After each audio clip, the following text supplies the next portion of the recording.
우리가 바울이 쓴 편지 골로새서를 살펴보고 있습니다만, 바울은 교회에 보내는 편지들을 쓰면서 이제 목회서신과 갈라디아서는 예외이지만 대개 그 형식을 같은 형식을 취하고 있는데, 처음에는 인사를 한 다음에 오늘 본문에서 보는 것처럼 중보기도와 감사로 본문을 시작하고 있습니다. 편지를 보내는 사람과 받는 사람에 대한 소개가 인사에서 있었죠. 그리고 난 후에 바로 바울은 그 교회를 위한 중보기도와 감사의 내용을 다루고 있습니다. 그런 점에서 바울 자신을 그리스도 예수의 사도라고 하면서도 관료적이거나 상투적이거나 고압적인 자세가 아니라 그 편지를 받는 교회에 대해서 아주 특별하고 구체적이며 바로 그 교회의 사정을 잘 아는 중보기도의 내용을 언급하고 있습니다. 오늘 본문에서도 보면 에바브라라는 구체적인 인물이 나오듯이 그냥 상투적으로 관료적으로 보낸 편지가 아니라는 것을 알 수 있습니다. 그 중보기도의 내용이 바로 하나님께 대한 감사의 내용을 포함하게 되는 거죠. 그런 점에서 바울은 분명히 목회자의 마음으로 그리고 사도의 마음으로 편지를 쓰고 있습니다. 본문 3절에 특히 이렇게 되어 있죠. 우리가 너희를 위하여 기도할 때마다 라는 말씀은 골로새 교회를 위한 중보기도를 할 때마다, 이런 뜻이겠죠. 중보기도를 할 때마다. 또 이렇게 표현할 수도 있을 것 같아요. 골로새 교회가 생각날 때마다, 골로새 교회의 소식을 들을 때마다 바울의 마음에는 골로새 교회로 인한 감사가 먼저 나온다라는 것입니다. 그만큼 바울은 골로새 교회로부터 들려오는 소식에 대해 하나님께 감사하면서 그 편지를 받는 골로새 교인들을 거꾸로 격려하고 있는 것입니다. 그리고 흥미로운 건 뭐냐면 오늘 같이 읽은 본문이 한글로는 꽤 길게 3절에서 8절까지 되어 있습니다만은 원문은 한 문장이에요. 한 문장. 다 동명사로 연결되어 있으면서 한 문장으로 연결되어 있다는 거죠. 그 얘기는 뭘까요? 이 한 문장으로 이렇게 얘기할 정도면 한숨에 얘기했다는 건 아니겠어요? 그래 골로새 교회를 중보기도 할 때마다 교회에 대한 감사의 내용이 한 문장으로 한숨에 말할 정도로, 단번에 나올 정도로 골로새 교회의 사정을 잘 알고 있다, 이런 뜻이 될 것입니다. 제가 신학대학원에 들어가서 제일 처음으로 이제 교육전도사로, 그때는 이제 전도사로 시추 받기 전이니까요, 교육전도사로 나갔던 교회가 있습니다. 그 교회 전임 전도사님, 제 얘기가 아니에요. 전임 전도사님에 대한 이야기가 생각납니다. 제가 갔던 게 이제 유년부니까요. 그때 주일학교 1학년, 2학년, 이제 교회가 1학년, 그러니까 초등학교 1학년, 2학년, 이제 아침 일찍 나가서 새벽 예배를 드리고 일부 예배를 드리죠. 일부 성가대는 교사 성가대예요. 그래서 일부 성가대를 하고 나면 아침밥을 같이 선생님들하고 식사를 하고 9시에 유년부 예배가 있었습니다. 그리고 그걸로 끝나는 게 아니에요. 유년부 또 오후 예배가 있습니다. 점심 먹고 또 1시에 유년부 어린이 예배가 있습니다. 오후 예배 다 마치고 교사회의, 그날 강평회를 하려고 그러면 3시, 4시가 되는 거예요. 아침 일찍 나와가지고 3시, 4시까지. 그 마지막 시간까지 눈치껏 선생님들도 바쁘실 거 아니에요. 그 선생님들 그 당시에도 젊은 사람들이었으니까 적당히 이제 빠져나가야 되는데 한 명도 안 빠져나가고, 그 힘들고 지쳤는데도 집에 안 가고 이 교사회의까지 꼭 맞추고 가는 거예요. 그리고 교사회의 끝나면 또 저녁 먹고 가요.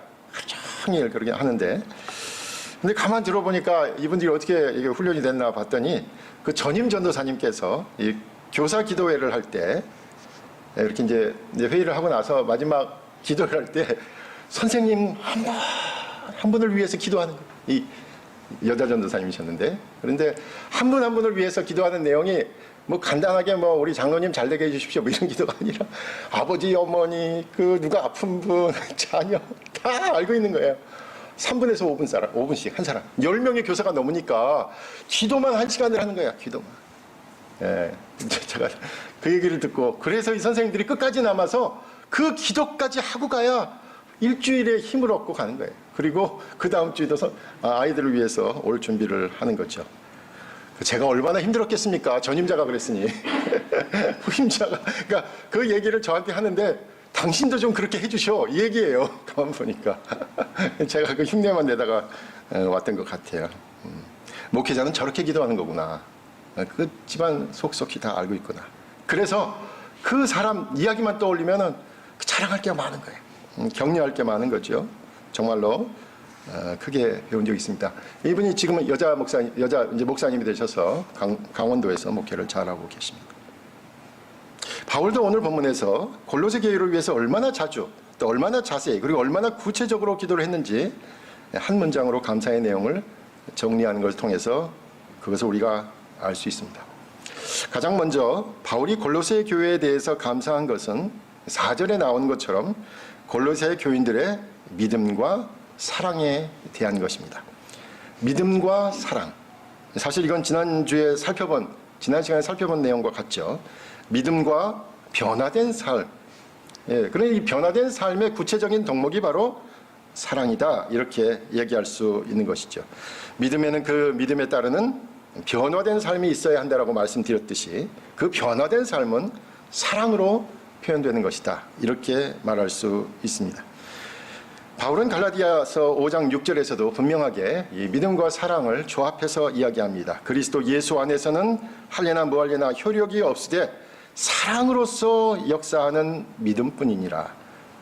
개신교에서 목숨보다 더 중요하게 여기는 게 바로 믿음이잖아요. 믿음. 근데 그 믿음은 바로 사랑으로 표현되고 사랑으로 나타나며 사랑으로 열매를 맺습니다. 그리고 이 사랑이 없다면 믿음이라는 것도 결국은 사라져버린다라는 무서운 사실입니다. 종교개혁가들이 믿음을 강조했다는 말 많이 하죠.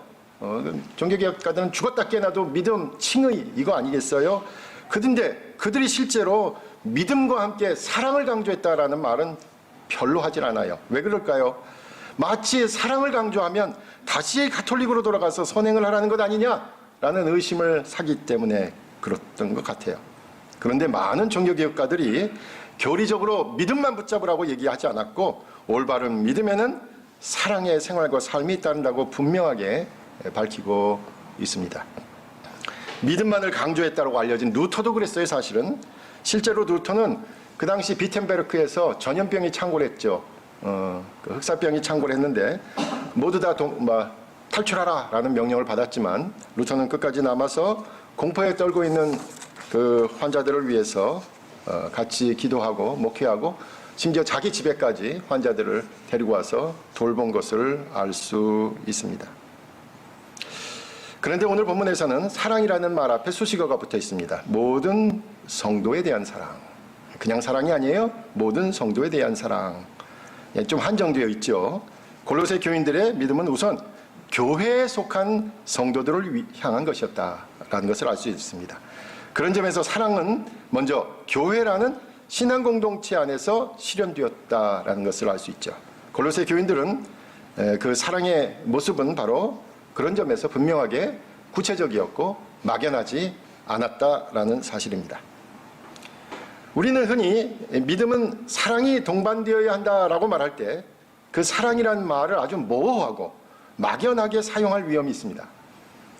믿음이라는 단어는 그래도 예수 그리스도에 대한 믿음이기 때문에 분명한 대상이 있어서 특별한 수식어가 필요 없어요. 믿음 그러면 당연히 예수 그리스도에 대한 믿음이니까 별 수식어가 필요 없는데 이 사랑은 아주 막연할 수 있습니다. 그래서 이렇게 말들은 많이 하죠. 믿는 사람은 세상을 위해서 사랑을 베풀어야 한다.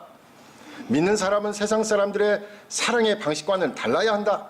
믿는 사람은 세상에서 사랑이 부족한 곳으로 나아가야 한다라고 하면서 도대체 뭘 하는지에 대해서는 얘기를 안 해요.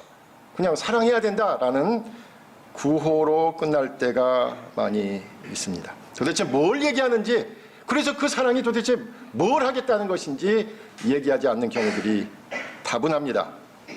그런데 골로새 교인들의 사랑은 성도에 대한 사랑으로부터 출발했다는 것, 즉 신앙 공동체 안에서 훈련받고 실천하며 구체적이었다는 것입니다. 그렇다면 신앙 공동체를 통해 사랑을 훈련할 수 있습니다. 사회에서 관심이 집중되고 있는 대상들에 대한 사랑을 신앙 공동체 안에서 동일한 문제를 안고 있는 이들과의 관계를 통해 훈련할 수 있습니다. 장애, 성차별, 어린이, 외국인, 소수자 등 여전히 우리 사회에서 정당한 대우를 받지 못하는 이들에 대해서 신앙 공동체 안에서 있는 장애, 성차별, 어린이, 외국인, 소수자들의 마음과 생각과 형편을 살피는 것을 시작할 수 있습니다. 그런 점에서 신앙 공동체를 통한 사랑의 훈련은 보다 구체적이고 보다 지속적으로 보다 철저하게 세상을 향한 사랑을 준비하고 실현하게 만드는 것입니다. 세대 간의 갈등을 사회적으로 어떻게 해결할 것인지에 대한 고민이 있다면 신앙 공동체 안에서 그 세대 간의 갈등을 해결하고자 하는 행동을 먼저 시작해야 합니다. 부의 편중에 대한 사회적인 문제를 고민하고 있다면 구체적으로 신앙 공동체 안에서 함께 살아보자고, 함께 이겨보자고, 함께 조금만 더 견뎌보자고 격려하며 서로 돕는 삶을 시작해야 합니다. 그런 점에서 신앙생활은 철저히 공동체적인 것입니다. 존 웨슬리 목사님은 그래서 기독교를 솔리터리 릴리전, 고독한 혼자만의 종교가 아니라 소셜 릴리전, 소셜한 것이다 라고 분명하게 말하고 있습니다.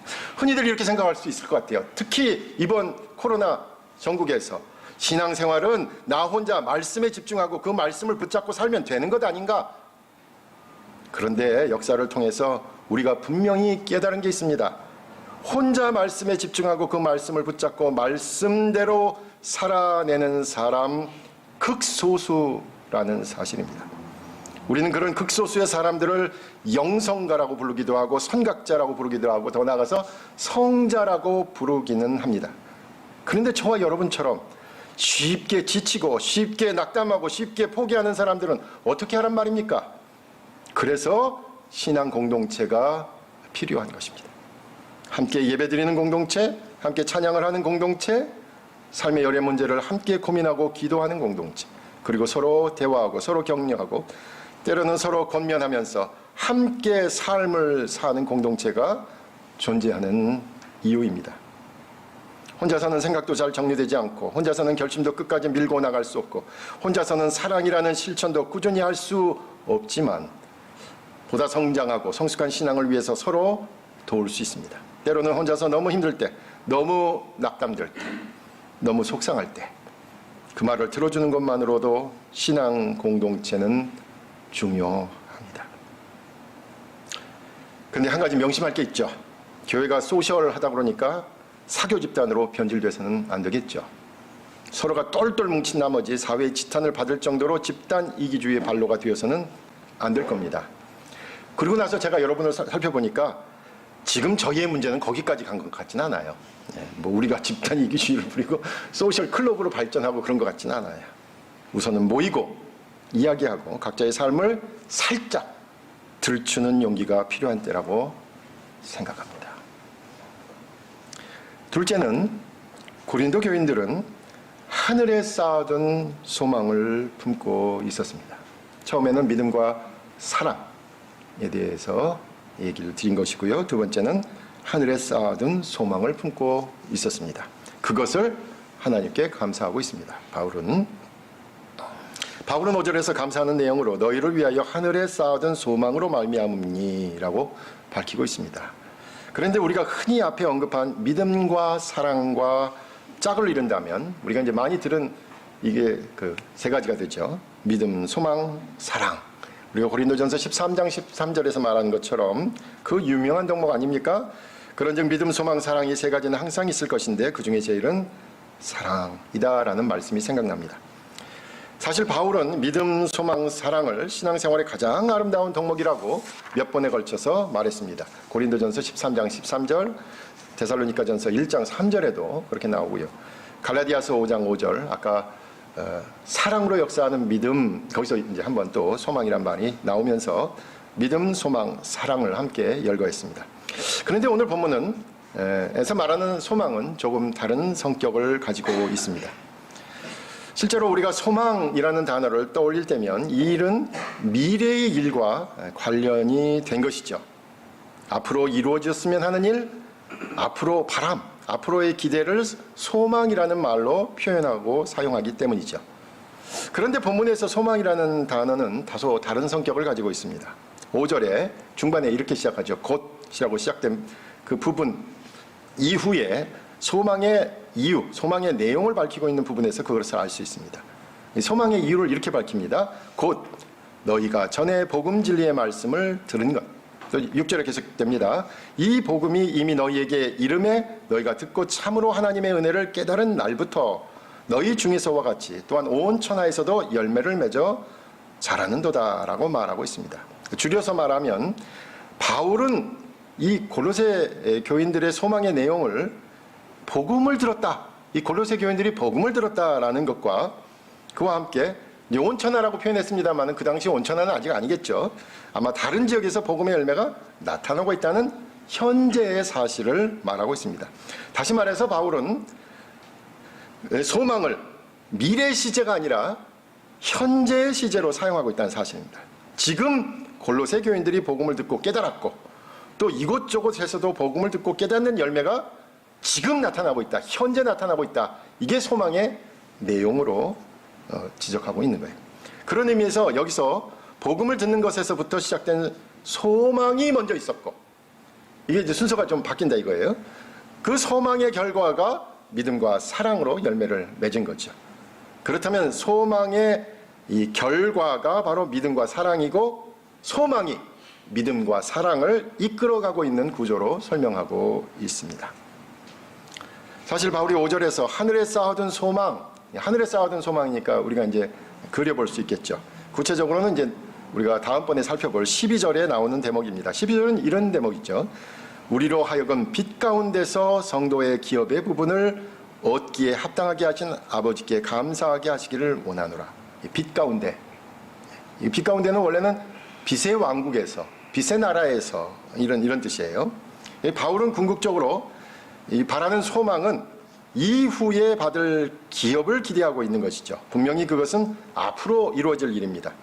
하나님 나라에서 나눌 기업, 목, 분깃이라고 표현하고 있기 때문입니다. 빛 가운데, 빛의 왕국에서, 빛의 나라에서, 바로 그 빛의 나라에서 성도들이 받을 상, 미래, 그것을 지금 하늘에 쌓아둔 소망, 이렇게 표현한 것이죠. 이렇게 미래에 해당하는 하늘에 쌓아둔 소망을 오늘 본문에서 바울은 현재형으로 아주 자세하게 그것도 그 과정을 설명하고 있는 것입니다. 그렇다면 오늘 본문에서 하늘에 쌓아둔 소망은 단순히 미래의 어느 특정한 시점에서 이루어지는 일만이 아니라는 겁니다. 우리가 소망하는 그 일은 바로 여기서 지금 이루어지고 있다는 사실입니다. 앞으로 언젠가 일어나는 그 일에 대한 소망은 바로 지금 여기서 이루어지고 있기 때문입니다. 그래서 바울에게 있어서 소망은 결국 현재적인 것입니다. 그런 점에서 바울을 비롯한 신약의 저자들이 늘 염두에 두고 있었던 종말에 대한 이야기, 또 종말에 대한 생각은 단순히 미래에 일어날 일을 연거한 것이 아닙니다. 종말 이야기의 특징은 바로 그날에 대한 소망이 있기에, 미래의 그날에 대한 소망이 있기에 지금 여기에 있는 우리의 삶이 바뀐다라는 것입니다. 우리는 역사를 통해서 시간의 흐름 그리고 원인과 결과를 잘 알고 있죠. 과거의 일이 현재의 영향을 미치고 또 현재 우리가 지금 어떻게 하느냐에 따라서 이게 또 다른 원인이 돼서 미래의 결과를 가져오는 것. 이것이 우리가 일상적인 시간의 순서이고 또 원인과 결과도 과거, 현재, 미래의 순서로 가는 것을 거역할 수 없습니다. 그런데 이 종말 이야기는 전혀 다른 성격을 가지고 있습니다. 미래의 어느 시점에 대한 소망이 있다면 그 소망으로 인해 거꾸로 미래에서 현재로 지금의 삶을 아무렇게나 살 수는 없게 만드는 거죠. 미래에 그 소망이 있기에 지금 주저앉고 싶은 나를 일으켜 세웁니다. 그 소망이 있기에 지금의 나로 하여금 하나님의 말씀에 따라 옳은 길을 가게 만듭니다. 그 소망이 시간의 법칙을 거꾸로 거슬려서 지금 현재 나를 변화시킨다는 사실입니다. 바울은 미래의 소망이 현재에 작용하고 있다는 점을 말하고 있습니다. 지금 복음이 골로새에서 받아들여졌고 그와 같은 일이 다른 지역에서도 복음이 받아들여지고 있다고 말하면서 미래의 소망이 현재 지금 변화를 일으키는 능력이 있다고 말하고 있는 것입니다. 미래의 소망이 현재의 삶에 영향을 주는 것은 분명합니다. 저와 여러분은 바로 미래의 소망이 있기에 지금의 우리의 삶을 주어진 여건대로만 살 수는 없습니다. 때로는 힘들고 때로는 불합리하고 보이고 도저히 떨쳐낼 수 없는 것 같은 상황이지만 어떻게든 극복해보자고 애를 쓰고 집요하게 매달리고 그리고 조금이라도 개선되는 방향으로 만들어가고 있는 것입니다. 그런 점에서 한국교회가 역사적으로 여러 모습으로 집중했던 이 종말 이야기는 새롭게 해석할 필요가 있을 것입니다. 복음서 또 요한계시록, 특별히 요한계시록에 집중적으로 나오는 이 종말 이야기는 사실 무시무시하죠. 저도 요한계시록은 도대체 어떻게 설교를 해야 되는지 엄두가 나지 않는데, 그죠? 무시무시하잖아요. 3분의 1이 죽고 이런 3분의 1만 살아남고 그 얘기를 어떻게 해야 될지 모르죠. 좀 무서운 이야기로 늘 시작하지만 우리 주님이신 예수 그리스도와 함께 하나님 나라의 새로운 국면이 시작될 것이다. 그러니까 후천연설이 됐건 전천연설이 됐건 무천연설이 됐건 주님이 오신다는 얘기만 하지, 그래서 주님이 오셔가지고 뭘 하겠다는 얘기는 안 하잖아요. 사실 중요한 건 주님께서 오셔서 무언가가 새로 시작된다라는 이야기를 하는 게 핵심이잖아요. 네, 그런 면에서 새로운 국면, 종말과 함께 무섭고 두렵고 어떤 종말일지에 대한 이야기 그 이상으로 그 이후에 완성될 하나님 나라에 대한 비전을 나누는 것이 중요합니다. 제가 여기서 하나님 나라라고 할 때 무슨 거창한 이름보다 먼저 드는 생각이 있습니다. 여러분, 하나님 나라는 여러분 각자에게 도대체 어떤 곳일까요? 하나님 나라를 생각하니까 저는 아무래도 이 장래와 깊은 관련이 있을 것 같다는 생각이 들어요. 그것은 내가 사랑하는 사람이 지금 있는 곳. 그렇게 아쉽게 갑자기 헤어져서 경황 없고 그리고 어쩔 도리 없이 먼저 떠난 바로 그 사랑하는 사람이 있는 곳. 그리고 바로 그 사랑하는 사람과 다시 만날 바로 그곳. 그래서 사무치게 기대가 되는 그곳. 꿈에서도 그리는 바로 그곳. 바로 그곳에서 사랑하는 사람과 함께 있을 소망이 있기에 지금 나에게 남겨진 삶을 넉넉히 담담하게 살아내는 바로 그곳. 기독교에서 말하는 부활의 소망도 바로 이 하나님 나라에 대한 소망의 다름이 아닐 겁니다. 그리고 이 하나님 나라에 대한 소망이 있기 때문에 저와 여러분은 지금 여기서 현재의 삶을 더 분명하고 더 치열하고 그리고 더 성실하게 살아낼 수 있는 것입니다. 여러분, 어제가 무슨 날인 줄 아세요? 5월 21일. 아무 생각 없이 사시는군요. 둘이 하나가 되는 부부의 날이었습니다. 그런 거 아세요? 21일이니까. 어제 제가 부부의 날이었는데 어제 제가 주례를 했어요. 저희 학교 사회복지학과 졸업생들을 결혼식 주례했습니다. CC죠. 캠퍼스 커플이죠. 신랑이 2살 위더라고요. 여러분, 결혼식 제일 처음 시작할 때 화촉점화 하잖아요. 양쪽에 어머니들이 나와서 화촉점화. 근데 이 화촉점화를 못한다라고 화촉점화를 미리 붙이고 시작해야 된다라고 얘기를 해주시는 거예요. 신랑 측 아버님이. 나중에 이제 얘기를 들어보니까 신부 아버님은 이미 돌아가셨고요. 신부 어머님이 혼자 이 자녀들을 키웠는데 신부 어머님이 몸이 불편하셔요. 휠체어를 타고 들어오시니까 신랑 측에서 화촉점화의 순서를 빼자 이렇게 얘기를 한 거죠. 그래서 결혼식은 진행되었습니다. 중간에 이제 몇 개월 전부터 이제 연락이 돼서 이제 신랑 신부 만나고서 이제 그 이야기를 나눴습니다만, 결혼식 순서가 이제 보니까 이게 컨벤션에서 하니까 30분 안에 맞춰야 되는데, 관건은 이제 주로 관건은 뭐냐면 주례사 또는 설교가 얼마 정도 되느냐는 걸 물어보는 거예요, 계속 저한테. 그게 핵심은 뭐냐면 좀 짧게 해달라는 거죠. 5분 안에 맞춰달라는 거예요. 근데 이제 또 이거를 예배 순서를 제가 계속 해야 되는지 말아야 되는지 이제 주로 이제 신랑 친구가 이제 사회자로 이제 했는데, 연락을 받기로 사회자가 이런 걸 처음 해봐가지고 너무 떨린다는 거예요. 그래서 자기는 주례 선생님만 소개하고 싹 빠지겠다는 거예요. 그러라고 그러면 또 이제 제가 죽인다고 하겠다. 또 그렇게 하고 가서 어제 11시 반인데 11시까지 갔어요. 갔더니 이제 사회자 이제 그 친구를 만났죠. 그랬더니 보니까요. 잔뜩 멘트를 적어왔어요. 그러니까. 그러면서 이제 저보로는 오히려 주례 5분만 하고 빠지라는 거예요. 자기가. 그래가지고 실제로 그 사회를 보는 친구가 30분 이상을 혼자 다 어쨌든 다 인도를 했어요. 엄청 준비를 많이 해요, 멘트를. 그래서 잘했다고. 그런데 저희가 뭐 이제 별로 준비한 게 없습니다. 도대체 저는 사회자가 나와가지고 제일 먼저 자기 사회자를 소개하면서 신랑하고는 어떤 관계가 있고 신부와는 또 어떤 관계가 있으며 둘이 썸 탈 때 어땠고 뭐 이렇게. 그래서 제가 저 시간이면 내가 주례를 몇 마디 더 할 수 있는 시간인데 혼자 다 안 해. 어쨌든 아주 열심히 준비를 했더라고요. 네, 근데 이제 사실 이제 신랑 아버님이 이제 주례를 부탁했는데 그때 이제 신랑 신부 이름하고 이제 우리 학교 졸업생이다라는 것. 그리고 메모를 줬는데 이런 메모가 있었어요. 아주 재미있는 메모입니다. 둘 모두 하나님의 자녀입니다. 이렇게 쓴 거예요. 그래 교회 다닌다는 뜻이구나. 그래서 교회 다닌다는 뜻이구나.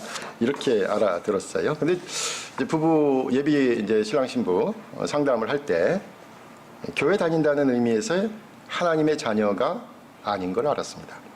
먼저 떠나신 아버지, 그리고 지금은 몸이 불편하신 어머니를 모시고 이 신부가 정말로 건강하게 잘 자랐다는 것을 알았습니다. 지금 신부가 무슨 일을 하는지 명함을 주는데 금천 장애인 복지관 복지사로 일하고 있더라고요. 신랑과 신부 모두 몸이 불편한 사람들을 위한 일을 하고 있었습니다. 그래서 참 밝게 잘 자랐다는 것을 알았습니다. 요즘 어느 청년에게서도 찾아보기 힘든 남을 배려하고 또 남을 즐겁게 하고 남을 행복하게 만드는 성숙한 모습을 보았기 때문입니다. 정말로 그들의 표정이 밝았습니다. 먼저 떠나신 아버지의 그 소망이 그리고 휠체어에 의지해야 하는 불편한 몸으로 노심초사 홀로 딸을 키웠을 그 어머니의 기도가 성숙하게 잘 자란 딸을 통해 이루어지고 있다는 사실을 확인했기 때문입니다. 마지막으로 바울은 골로새 교인들은 복음을 듣고 깨달은 사람들이었다라고 밝히고 있습니다.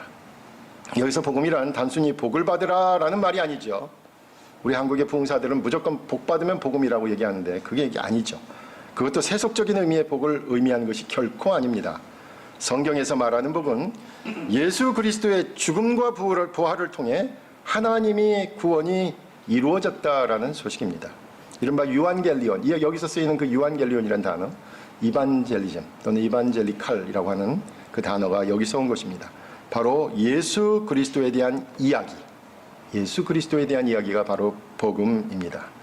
그리고 바로 그분을 닮고자 하는 단순하고 순수하고 분명한 소망이 생겼다라는 게 복음입니다. 그 복음을 통해서 믿음과 사랑의 복음이 맺어졌다는 것입니다. 말씀을 정리합니다. 골로새 교인들은 사랑으로 역사하는 믿음을 가지고 있었습니다. 그리고 하늘에 쌓아둔 소망이 있었기 때문에 지금 현재의 삶에서 복음을 듣고 복음을 깨닫고 복음을 전할 수 있었습니다. 저와 여러분도 골로새 교인들처럼 사랑으로 역사하는 믿음, 그리고 지금 여기서 복음으로 현재를 변화시키는 그 소망을 지니고 우리 앞에 놓인 신앙인으로서의 삶을 넉넉히 그렇지만 분명하게 살아갈 수 있기를 간절히 부탁드립니다. 기도하겠습니다.